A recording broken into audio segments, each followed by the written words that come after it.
Okay, Martin, I'll put you there. You're all really welcome, as Ursula said. Will we order pints, or we just... Yeah. It's a shame to be sitting in them without it, isn't it? Yeah, it's criminal.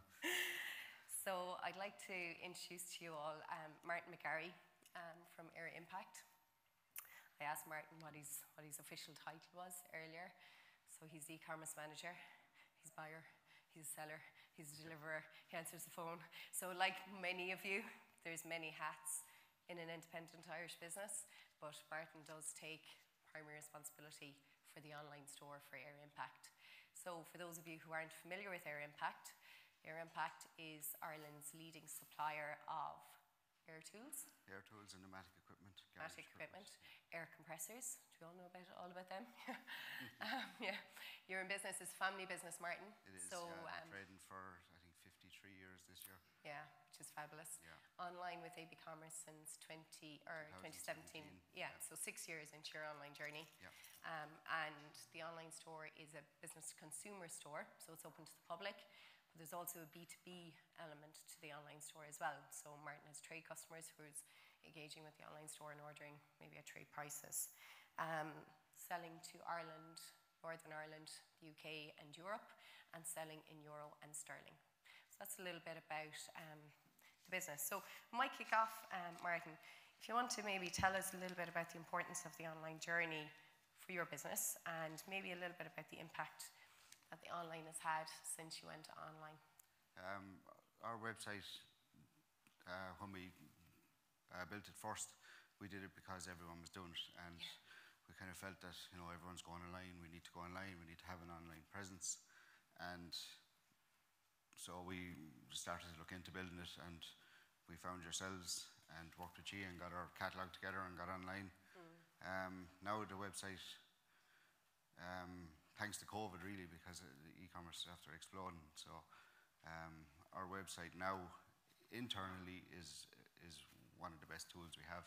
All our popular products are there, our catalogue is there, our stuff is really niche, and a lot of the sales would depend on the technical specifications and all that kind of stuff of the tools. So you were saying, I know the information that's on the website, as you were saying, it's really invaluable because you've spent an awful lot of time on the catalogue and building the information on the catalogue. Yeah. So the value maybe is twofold then, because it's adding value to the customer. Yeah. You might be trying to find a tool because they have all the information they need, but you mentioned for the internal team as well that you actually use the online store and engage with the online store to find out information about products and make it a reference point for retailers, so that the journey is shorter, or they know a little bit more about the product before they actually come to you. Yeah, we don't have to educate our customers as much. All the info is there, and our website now is as much about the information that's on it as the revenue that goes through it. Yeah, which is really interesting. Yeah. And when we look at our retailers, and I suppose the retailers that are successful online, for them, online is very much front and center of their day-to-day. And online is led from the top down, and it isn't an afterthought. So over the last 6 months, we've been working very closely with you on our customer success growth program. So we've been providing dedicated services to you on a monthly basis, supporting you to kind of get the foundations in place and make sure that you're making the most from the online channel. Do you want to tell me a little bit maybe about how you were engaging with the online channel before that, and now since you've engaged with the customer success program, how your approach to the online channel has changed, and maybe what you're doing or what you've learned as a result of that? Yeah, before the customer success program, our website was it was always kind of secondary in the business, you know, or less than that. But now that we have all our kind of structures in place, and we can see from the dashboard, you know, we can trace our revenue and where it's coming from. Now the website is starting to become, it's a much bigger priority in the business. And you were kind of maybe just moving month to month, not really thinking about it before, but now, is it fair to say there's more of a structured approach? We definitely have a structured approach now. Like we've already been talking about Black Friday and planning our stocks and what we're going to have, what promotions we're going to do in September, October, November, December. Which isn't something that you'd have done before. So probably what's fed out of that is maybe monthly looking at the ecom trading data and looking at the figures and looking at the numbers, what's selling, what's not selling, and then feeding that into your marketing comms calendar, into your email marketing campaigns and what you're planning. And the beauty of that, as you said, is that you're now looking at Black Friday, even though it's just March. So you're planning, and because you have that planned and structured approach, your graphics are planned, your buying is planned, you know you're going to have deep stock levels. Because that's something that we often see sometimes with retailers, that they don't maybe have that planned approach, and then you're kind of scampering last minute. So that planned approach just makes it easier then for you to take advantage of other ad hoc opportunities that might turn up, which is great. Talk to me about resourcing, Martin. So we've lots of retailers here in the room today, some of whom are at early stages in their online journey. I think it's an ongoing issue, resourcing the store, keeping good staff. Who do you bring into the team, and just expanding the team? Do you want to tell us a little bit about your experience and what your experience of growing the team was? Well, when I started with the website, with Air Impact, it was just me. So just you. From the catalogue, worked with yourselves and got it all up and going. And you were part dedicated to it at the time, were you? Only part dedicated. Yeah, I did. Yeah, I had I had enough to be doing. And when that fell into my lap one day by accident, but you know, then we don't have a stock integration, so the stock had to be managed, the price and the updating the pricing had to be managed. And so it was nuts. I was trying to do everything. But I suppose you do need a champion, don't you? You do, and since working with yourselves now, I mean, our orders and revenue is tenfold now since we started with G. So I mean, I couldn't keep that going.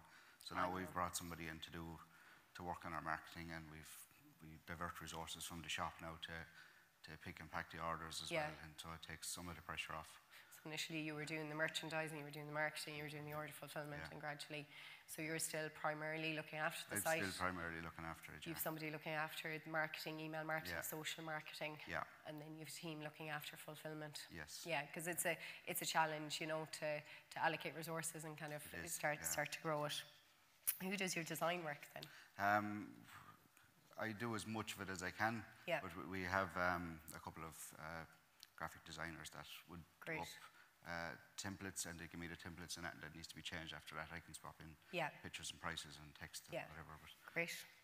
Excellent. How has the online store impacted your customer, or how has it maybe added value for them? Well, now with websites, customers can order 24/7, 7 days a week. Like when I started with Air Impact, I mean, a guy could drive down from Donegal to us to have a look at what we have and fill his van and head back up the road. But now that all happens online. That's a big journey, though. Yeah, it is. But I suppose it's just testament to the niche products that you have. Yeah, that's it. We are very niche, you know, and we have a lot of stuff that, we have, there's probably only 1 or 2 other shops in Europe that would stock. So that customer can now engage online. Online, so, and the other morning I answered the phone, and there was a guy from Athens in Greece with fantastic English, checking to see had I something off the shelf that I could dispatch it that day if he ordered it, you know. So that's the difference. So that guy from Donegal, is he converting online, or is he converting? Now we're getting them online.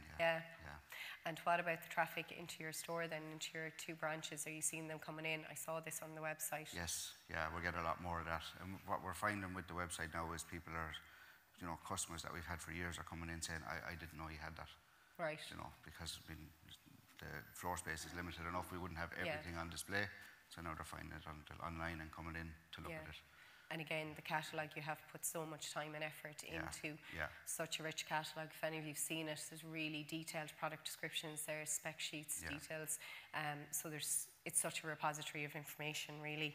And the international customer, as you say, it's attracting that international customer. You wouldn't have reached that customer otherwise. Yeah, great. And is that a market you're expanding into?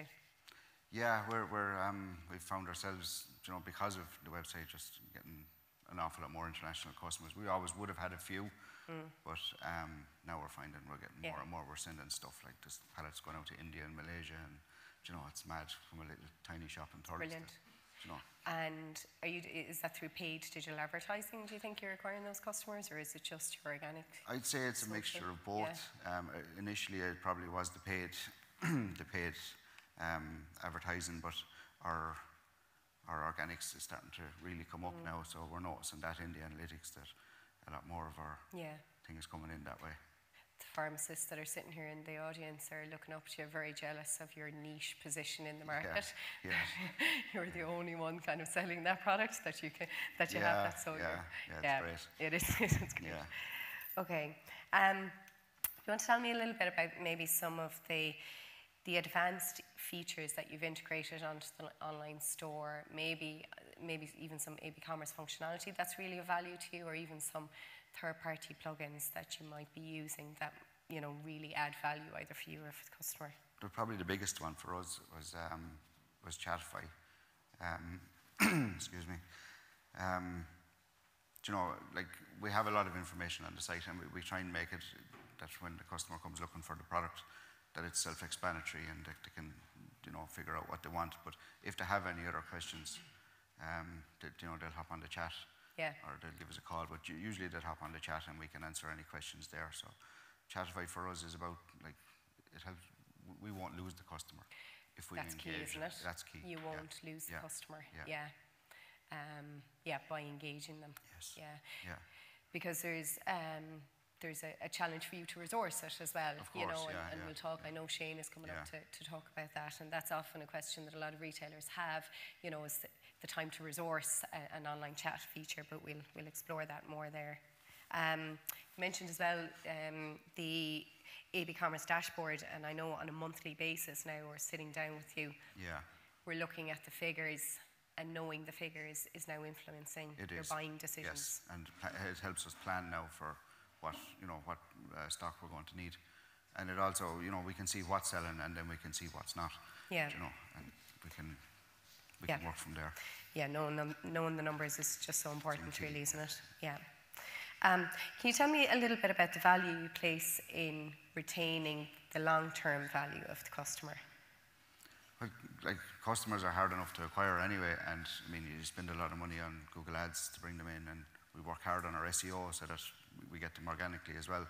So it's a no-brainer. You can't lose the customer. You need to keep them once you have them, and that's where the likes of MailChimp comes in, where we can send out our emails and keep in touch with them and remind them that we're there and remind them what we have. Yep. So we find that really important. And email marketing is something that you're really focusing on now, where it might have been a little bit ad hoc in the past. It would have been 1 or 2 in the year. Now it's we're hoping to get a couple out every month. Yeah. And now with the MailChimp integrations, we're hoping to automate some of it. That some of the automated emails will go. Yeah. And knowing your customer is really important there, isn't it? And I know we've spoken in the past, and we're probably a little bit guilty of this. We'd say, look, let's get an email incentive pop-up on the homepage so that we can capture the email address of the customer. And Martin's like, no, I don't really want to do that. Yeah. Do you want to kind of explain to us a little bit what you're thinking? Well, we did, and it worked really well. We had a competition for, like everyone that went into our database, to be a draw for a driving experience in Mondello, and the emails were flying in. And great, my email database is exploding. Yeah, great. I went home and my mother said, I hope I win that. Hope you win that. Mother. There's nothing in our shop that my mother could walk in and would buy. There's nothing there. Okay, so that's a really good point. We were filling our database with people that were never going to buy from us. So it's nuts. Like, there was no need to fill the database, just to fill the database. Yeah. So now kind of what we have are all the emails that we have in our database are potential customers. Yeah. So it's quality over quantity with us. Yeah, and that's a really good point, isn't it? And engaging with that customer then on an email marketing strategy that makes sense. Again, might a pharmacy or hardware products here that might appeal to lots of different people in the family once you send out an email campaign. But really, how many times is someone going to need a pneumatic drill? So it's thinking about email, but also exploring that a little bit more, in that if somebody has bought this air compressor or pneumatic drill or whatever it is, what are the automated flows that you can set up after that, because they're going to need this in 6 months' time, or they're going to need this in 12 months' time, and setting up automated flows so that Martin doesn't actually have to engage and send out that email marketing campaign, that all of that can work behind the scenes. So that's something that we'd like to get a lot of our retailers kind of using a little bit more. Just in terms of the long-term value of the customer as well, I think you've said to us before, customers are ordering from you because you offer a maintenance service. We do, yeah. We service all our stuff. You know, we provide the warranty for a lot of it as well, and we'd service a lot of our stuff. So we have a huge range of spare parts. So people would buy from us even, it might be a little bit more expensive, but to buy because we have the backup. Yeah. You know, we can send somebody out to service something or repair something, and sort of people that don't have downtime because of it. And I think that's a really important point in terms of everybody here is working really hard now to retain the customer, and I think everybody will agree with that. It's hard to maintain the levels, those elevated levels of COVID, so we all need to work hard to retain the customer. So any services that you have on the site that can differentiate you and make that customer sticky, and maybe they're buying a product because they know that they have that service, that maintenance service, or that warranty or that backup. Yeah. You're not the only retailer in the hardware space as such that has said, I know our retailers aren't ordering from the UK because they want to order from an Irish location so that they have that backup. So don't underestimate, I suppose, the services that you offer and those additional add-ons that you mightn't see but that do actually add value to the customer. And the other point as well is, in terms of the long-term value of the customer and maintaining that stickiness, delivery is a really important point, isn't it? Delivery is important. We kind of aim for next day delivery as much as we can, so. Any vans on the road? We have 5 or 6 vans out on the road every day delivering, and we have, couriers as well. Did you have those on the road before online? No, well, we did a couple, but not as many. Now we've more vans on the road now. Yeah. Because that's where the customer needs the product. Yeah. And as you said, they're not price driven, they just really need the product. So again, you're listening to the need of the customer, and you're getting the product to the customer because they really need it right now, and you're offering that service. So that's it's not being price competitive, it's about getting them the right product as quickly as possible when they're stuck and when they need it. And I think that's the theme of today, is really standing ourselves in the customer's shoes and really asking ourselves, what are the products that the customer wants, and am I offering the customer a really good experience? And I think if you're doing that, then you'll make the customer sticky. Okay. I think we've gone through all of them. Yeah? I don't think there's... I think we're done. I think so. Anybody, any questions for Martin? Oh, yeah. This is the bit he doesn't want. Anyone have a really hard question for Martin? Any questions? No? Okay. Well, look, Martin, thank you so much for joining us here today. I think these sessions are always useful just to hear from a retailer. It's nice to hear us talk, I'm sure, but these are the guys who walk and talk no more than yourselves walk and talk it every day. So thanks so much for sharing your insight, Martin. Thanks, Millie.